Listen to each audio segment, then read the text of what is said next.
வணக்கம் நண்பர்களே. நான் விரும்பிய ஆணையோ அல்லது பெண்ணையோ எப்படி வசியம் செய்கிறது, இதற்குடான முறையை சொல்கிறேன். வளர்ப்பிறையில் நல்ல நாளை பார்த்து உங்களுடைய பச்சு அரசாக இருக்கும் பொழுது ஆவரஞ்செடியோட புல்லுருவியும் வெள்ளை இருக்கிற செடியோட புல்லுருவியும் எடுத்து நல்லா கருக்குங்க.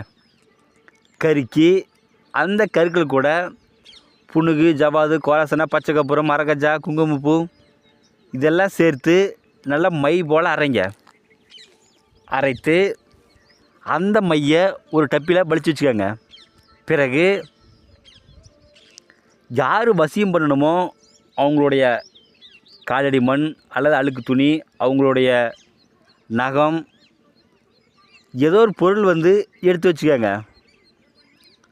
அவங்களுடைய பொருள் ஏதோ எடுத்து வச்சுக்கோங்க. பிறகு ஒரு செப்பு தகட்டில் வசி சக்கரம் வரையணும். அதற்குடான சக்கரம் வரைந்து அந்த சக்கரத்துள்ள மை தடவி, பிறகு இந்த பொருள் எடுத்து வச்சுக்கிட்டு பார்த்தீங்களா, அவங்களுடைய முடியோ காலடி மண்ணோ ஏதோ ஒரு பொருள் அந்த தகட்டில் வச்சு நல்லா சுருட்டுங்க. சுருட்டி தாயத்தோடு அடைச்சிருங்க. நீங்கள் 2 செப்பு தகடு வரைங்க. 2லேயும் இந்த பொருளை வச்சு நல்லா சுருட்டி தாயத்தில் அடைச்சிருங்க. அடைத்த பிறகு தலை வாழை இலை விரித்து பூ, பழம், தேங்காய், வெத்தலை பாக்கு சகல படையிலும் வைத்து அதற்குண்டான வசி மந்திரத்தை ஒரு 108 உரு ஜெபித்து பூஜை முடித்தவுடன் பிறகு ஒரு தாயத்தை கொண்டு போய் நீங்கள் மயானத்தில் புதைச்சிடுங்க. இன்னொரு தாயத்தை நீங்கள் கட்டிக்கங்க. கட்டிக்கிறீங்க அப்படின்னா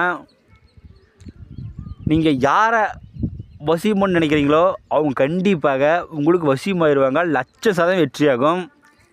ஆனால் நான் சொல்லிக்கிற பூஜை அனைத்துமே தெய்வ சக்தி இறக்கிறவங்க இந்த பூஜை ட்ரை பண்ணுங்கள். தெய்வ சக்தி இல்லாதவங்க யாருமே ட்ரை பண்ணாதீங்க. அது வேஸ்ட்டு. கண்டிப்பாக வெற்றியாகாது. இது நீங்கள் மற்றவங்களுக்கும் செய்து கொடுக்கலாம். இது போல் கண்டிப்பாக வெற்றியாகும். ஆனால் நீங்கள் தெய்வ சக்தி இருந்தால் மட்டும்தான் வெற்றியாகும், இல்லைனா வெற்றியாகாது. அதே போல் நீங்கள் பூஜையில் கடுகளவு நீங்கள் தப்பு பண்ணாலும் அந்த பூஜை வெற்றியாகாது, தோல்விதாகும். இதெல்லாம் தெரிஞ்சுக்கங்க.